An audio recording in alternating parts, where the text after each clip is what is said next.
इसलिए संत कहते हैं अपने द्वार पर जो भी आए उसको कुछ देना चाहिए, झूठ नहीं बोलना चाहिए। क्योंकि मां सीता जब दंडक वन में थी, रावण महात्मा बन के आया, लखन लाल ने रेखा भी खींच दी थी, लक्ष्मण रेखा, इससे बाहर मत जाना, लेकिन एक रावण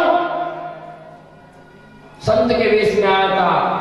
मां सीता ने अपना अतिथि धर्म निभाया और रावण को भिक्षा दी और उसके बदले में उनको दुख भी प्राप्त हुआ, लेकिन अपना धर्म नहीं छोड़ा। बोलो गोविंद भगवान। तो आज साधना से भगवान को भूल गया, भगवान ने श्राप दिया, सोना चांदी गायब हो जाता है। जमाई साहब ने कहा बोलने से काम नहीं चलेगा, आपने गलती करके क्षमा मांग लीजिए, क्योंकि प्रणत पाद रघुवन शिवनी करुणा सिंधु खराब और गए क्षण प्रभु राखे उस समय अपराध विसार। साधना से भगवान की शरण में गया, बार बार क्षमा मांगने गया। संत कहते हैं कि भगवान के मंदिर में जाओ तो भगवान से यूं मत कहना कि मैंने पूजा करी, व्रत किया, उपासना किया, दान किया, पुण्य किया, भगवान मैंने कुछ नहीं किया, एक काम किया। और वास्तव में बात भी सही है। भगवान के मंदिर में जाओ तो भगवान से कहना कि मैंने कुछ नहीं किया, एक काम किया। और अपने मंदिर में जाते हैं तो अपनी थोड़ा बहुत दान धर्म करते हैं, थोड़ा बहुत पूजा पाठ करते हैं, बार बार कहते हैं, पर यूं नहीं कहते कि हमने कितनी गलती करी, कितना अपराध किया, कितना पाप किया, भगवान के सामने थोड़ी खोलते हैं। तो भगवान के मंदिर में जाओ, भगवान से कहो भगवान मैंने कुछ नहीं किया। साधना से भगवान से कहने लगा प्रभु मैंने कुछ नहीं किया, एक काम किया, कौन सा? अवगुण बहुत किया दयालु मैंने अवगुण बहुत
भगवान ने उसी गलती को क्षमा कर दिया, जैसा धर्म था तैसा कर दिया और साधना से आगे बढ़ा। जलकलावती कन्या लीलावती भगवान का पूजन कर रही थी, लीलावती ने भगवान का पूजन कर दिया, लेकिन कलावती ने भगवान का पूजा पाठ छोड़ दिया, प्रसाद चढ़ाना छोड़ दी। बोलो गोविंद भगवान। कलावती ने भगवान का पूजा पाठ छोड़ दिया, प्रसाद चढ़ाना छोड़ दी और अपने पति को देखने के लिए गंगा किनारे आती हैं। जब भी हम भगवान का काम छोड़ते हैं तो कभी सफलता प्राप्त नहीं होती। आज साधना सेठ की कन्या ने भगवान की पूजा पाठ प्रसाद चढ़ाना छोड़ दी और अपने पति को देखने के लिए गंगा किनारे आती है, तो होता क्या है? उसी समय ऐसा लगा गुप्त शक्ति का डूब गई जल में वही नौका वही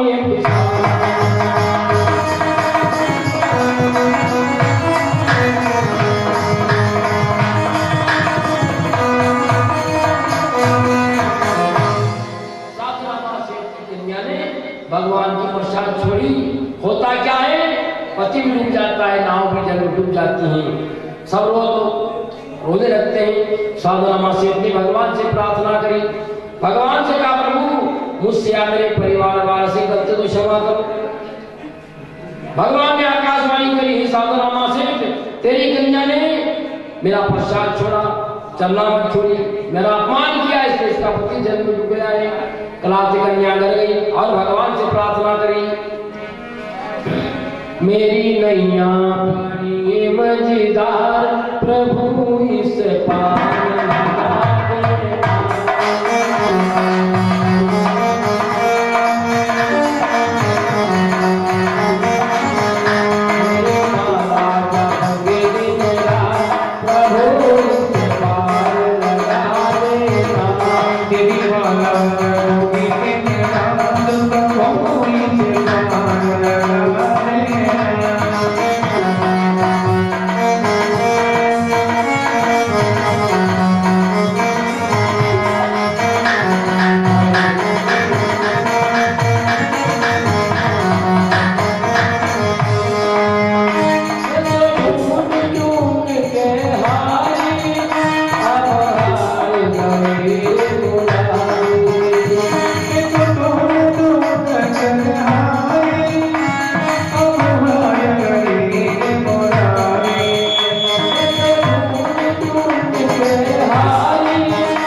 गंगा किनारे आती है, भगवान सत्यनारायण की कृपा से इसका पति तथा नाव जल से बाहर आ जाते हैं। सब लोग जय जयकार करते हैं। साधुरामा सेठ ने भगवान सत्यनारायण का व्रत किया। हर महीने की पूर्णिमा को, संक्रांति को भगवान सत्यनारायण का पूजन किया। इस लोक में सुख भोग कर अंत में सत्यनारायण लोक हो गया। आनंद सिया उत्सव में घट के अंदर के पट खोलो, होता जाए समाप्त हुआ शक्ति देव की।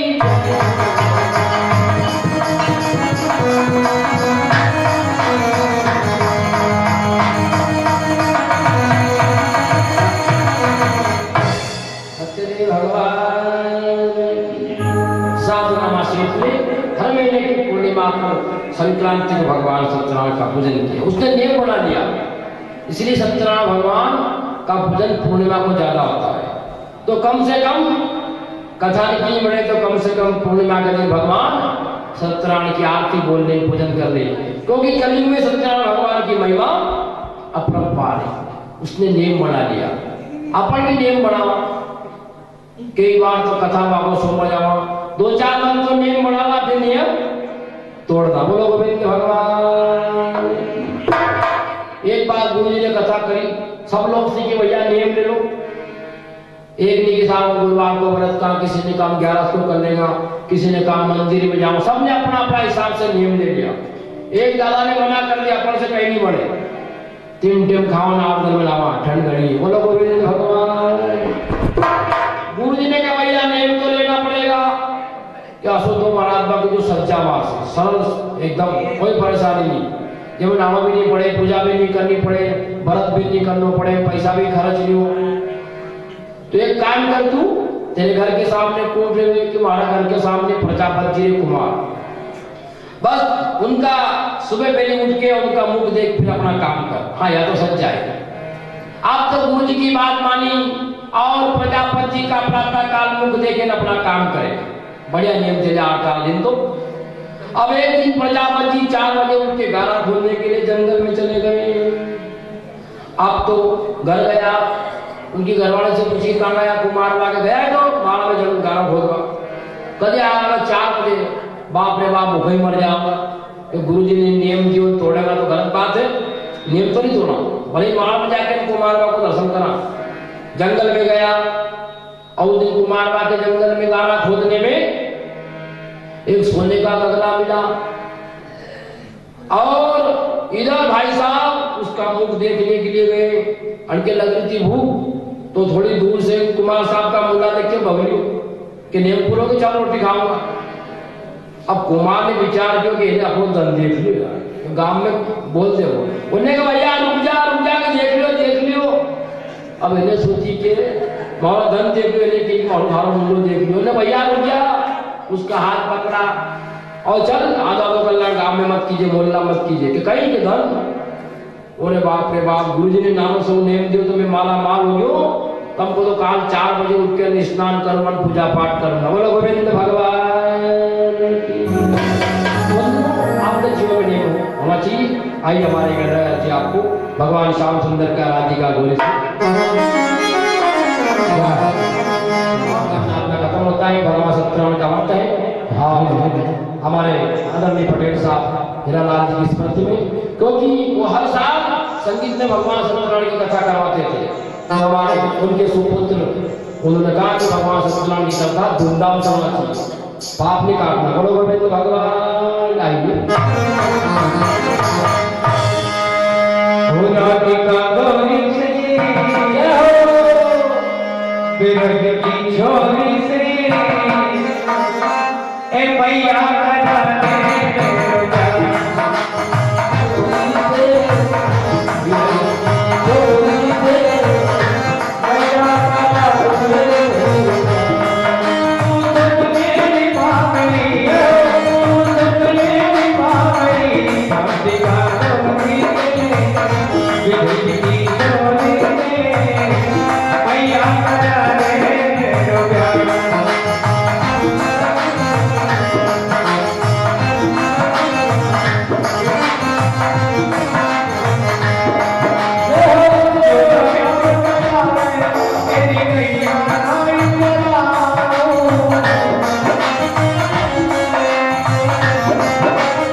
राम